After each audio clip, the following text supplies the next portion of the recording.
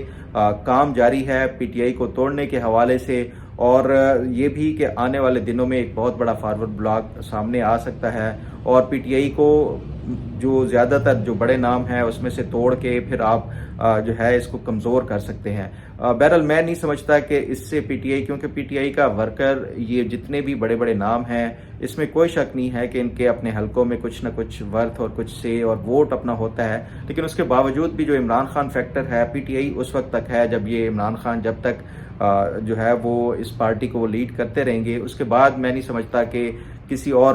جو لیڈر ہے وہ ارریلیونٹ ہے۔ بہرحال اس حوالے سے کام بالکل جاری ہے۔ آپ نے دیکھا جو بشرا بی بی کی رہائی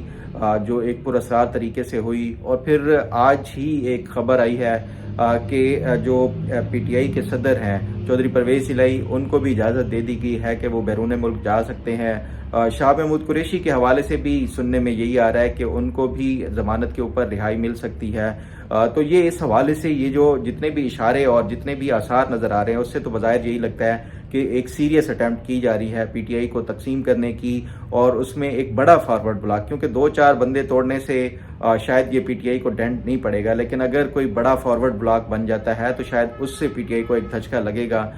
اس پہ آنے والے دنوں میں جو بھی اپڈیٹ اور انفارمیشن ہوگی وہ آپ کے ساتھ ضرور شیئر کروں گا۔ امید ہے آپ کو آج کا پروگرام بھی پسند آئے گا۔ اللہ تعالیٰ آپ کا حامی و ناصر ہو۔ اللہ حافظ۔